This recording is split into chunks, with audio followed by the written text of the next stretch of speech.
नमस्कार दोस्तों, आप सबों का स्वागत है। क्लास 9, 10th एवं ऑल कम्पिटिटिव एग्जाम के लिए इम्पोर्टेंट ऑब्जेक्टिव क्वेश्चन, ये आप सभी प्रश्न बिहार बोर्ड मैट्रिक परीक्षा में भी पूछे जाते हैं। तो प्रश्न देखिए, सूचना के अधिकार अधिनियम को भारत में कब लागू किया गया?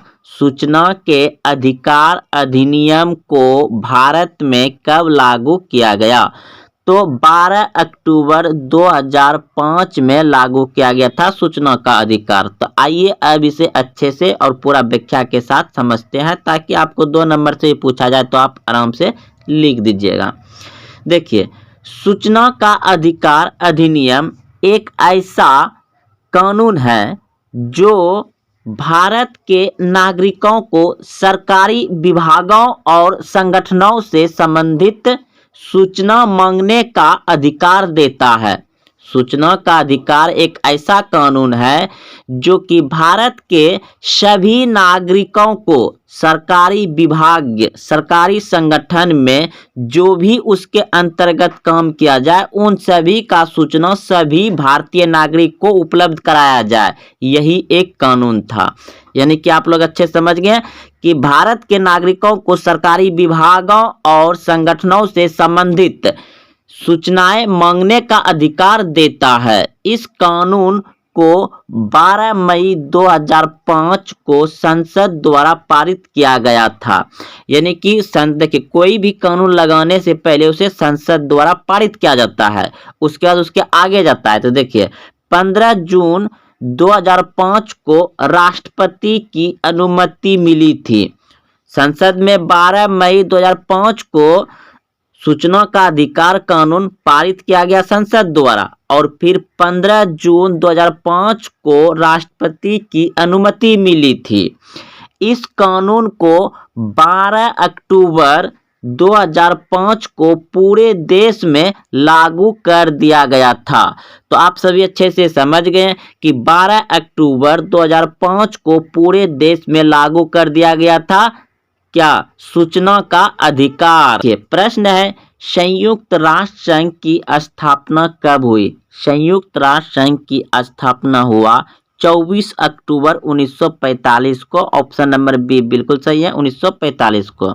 अब इसे अच्छे और व्याख्या से समझते हैं। देखिए, संयुक्त राष्ट्र संघ की स्थापना 24 अक्टूबर 1945 को सैन फ्रांसिस्को, कैलिफोर्निया, संयुक्त राज्य अमेरिका में किया गया था। यह एक अंतर्राष्ट्रीय संगठन है, यानी कि अंतर्राष्ट्रीय यानी कि पूरा विश्व का संगठन है। द्वितीय विश्व युद्ध के पश्चात विकसित देशों ने अंतर्राष्ट्रीय संघर्ष में हस्तक्षेप करने की उद्देश्य से इसे स्थापित किया गया था। 1 जनवरी 1942 को संयुक्त राष्ट्र घोषणा पर संयुक्त राज्य अमेरिका, यूनाइटेड किंगडम सहित 26 देशों ने संयुक्त राष्ट्र चार्टर पर हस्ताक्षर किया था। अटलांटिक चार्टर में निर्धारित घोषणा में संयुक्त राष्ट्र शब्द का सर्वप्रथम प्रयोग अमेरिकी राष्ट्रपति फ्रैंकलिन डी रूजवेल्ट ने किया था। अगला प्रश्न है, झारखंड को राज्य का दर्जा कब मिला? झारखंड को राज्य का दर्जा कब मिला? तो ऑप्शन नंबर बी बिल्कुल सही है, 15 नवंबर 2000 को झारखंड को एक नया राज्य बनाया गया। आइए इसका व्याख्या समझते हैं। देखिए, झारखंड को राज्य का दर्जा 15 नवंबर 2000 को मिला। इसके अलावा 1 नवंबर 2000 को छत्तीसगढ़ एवं 9 नवंबर 2000 को उत्तराखंड को राज्य का दर्जा मिला। तो दोस्तों, आप सभी याद रखिएगा कि 2000 ईस्वी में 3 राज्य बने थे, वह भी नवंबर माह में। 1 नवंबर को छत्तीसगढ़ हो गया, और 9 नवंबर को हो गया आपका उत्तराखंड, और 15 नवंबर का हो गया आपको झारखंड। याद रखिएगा। सार्क का मुख्यालय कहाँ स्थित है? तो सबसे पहले समझेंगे सार्क क्या है। तो सार्क जो है कि ये दक्षिण एशियाई क्षेत्रीय सहयोग संघ सार्क की स्थापना 8 दिसंबर 1985 को हुई थी। तो दोस्तों सबसे पहले हम लोग ये क्वेश्चन जो ऊपर में देख रहे हैं इसका उत्तर बता देते हैं कि काठमांडू है। सार्क का मुख्यालय कहाँ स्थित है? काठमांडू में है। तो अगर इसका पूछ लिया जाए कि सार्क की स्थापना कब हुआ था, तो आप सभी बता दीजिएगा कि 8 दिसंबर 1985 को हुआ था सार्क की स्थापना। सार्क में कितने सदस्य हैं? तो सार्क में 8 सदस्य है। 8 सदस्य है। अगर आपको पूछ दिया जाएगा कि कौन कौन है या इनमें से 4 ऑप्शन दे देगा और कहेगा कि इनमें से कौन नहीं है, तो हम लोग 8 को याद रख सकते हैं। देखिए, अफगानिस्तान 1, बांग्लादेश 2, भूटान 3, भारत 4, मालदीव 5, नेपाल 6, पाकिस्तान 7, श्रीलंका 8। 8 देश हो गया। अब इसे पूरा व्याख्या के साथ समझते हैं। देखिए, दक्षिण एशियाई क्षेत्रीय सहयोग संघ जिसे सार्क कहते हैं की स्थापना 8 दिसंबर 1985 को हुई थी। संघ का मुख्यालय, संघ का सचिवालय या मुख्यालय, बोलिए सचिवालय या मुख्यालय 17 जनवरी 1987 को काठमांडू नेपाल में स्थापित किया गया।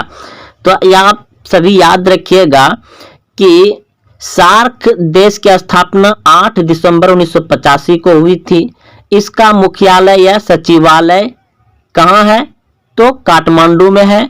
कब बना था इसका मुख्यालय या सचिवालय? 17 जनवरी 1987 को बना था। कहाँ बना था? काठमांडू में बना था। वर्तमान में सार्क के 8 सदस्य देश हैं। अफगानिस्तान, बांग्लादेश, भूटान, भारत, मालदीव, नेपाल, पाकिस्तान और श्रीलंका है। सार्क का मुख्य उद्देश्य दक्षिण एशियाई के लोगों के कल्याण को बढ़ावा देना।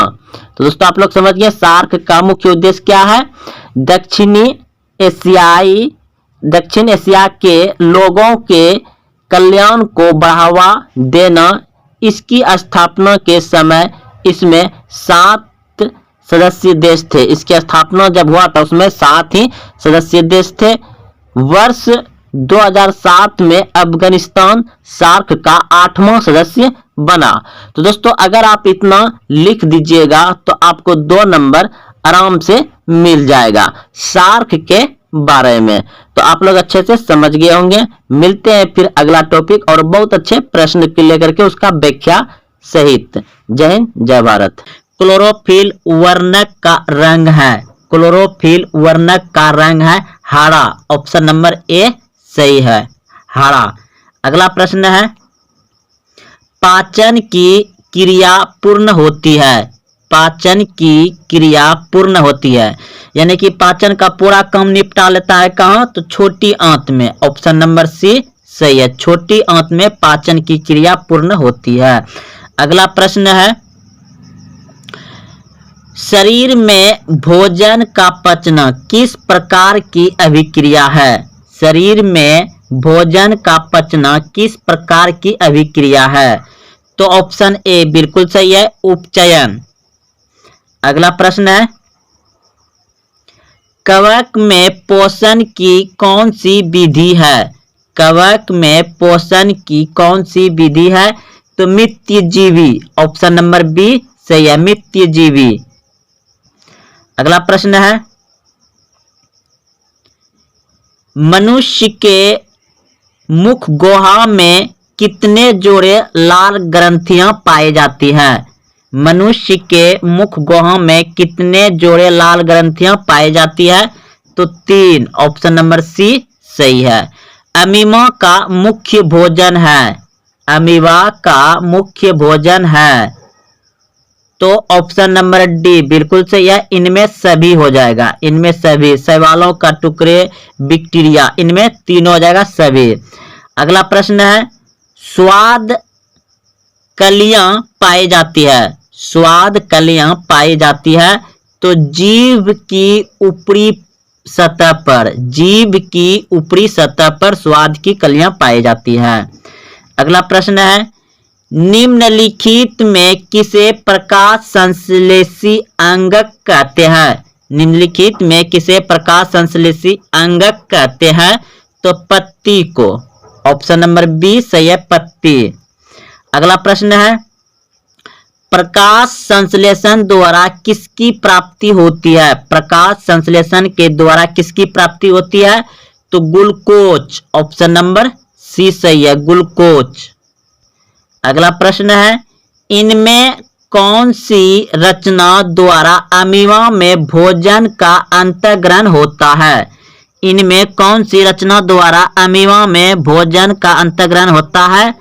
तो ऑप्शन नंबर ए बिल्कुल सही है, कूटपाद, ऑप्शन नंबर ए सही है।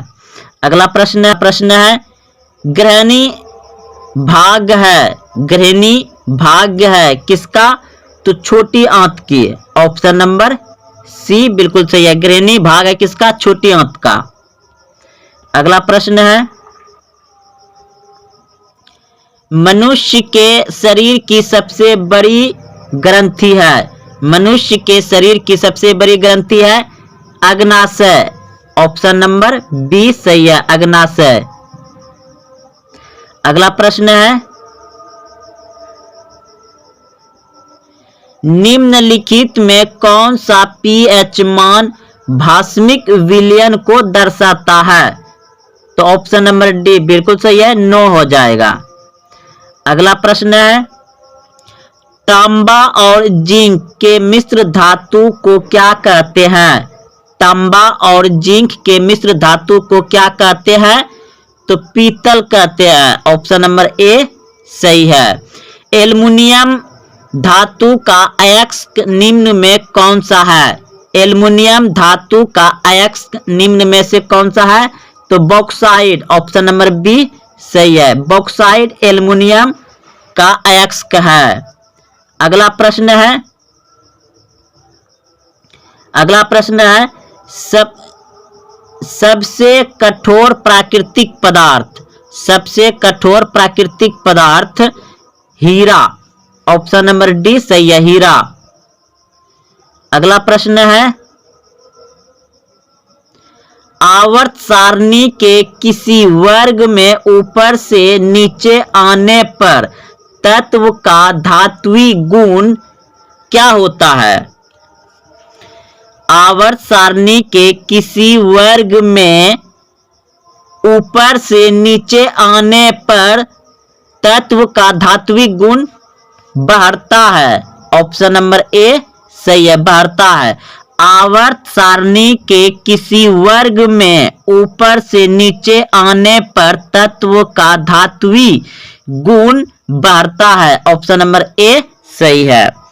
परमाणु संख्या न कि परमाणु द्रव्यमान तत्व का अधिक मौलिक गुण है, इस कथन का प्रतिपादन किसने किया था? तो मोसले ने किया था, ऑप्शन नंबर बी सही है, मोसले ने किया था।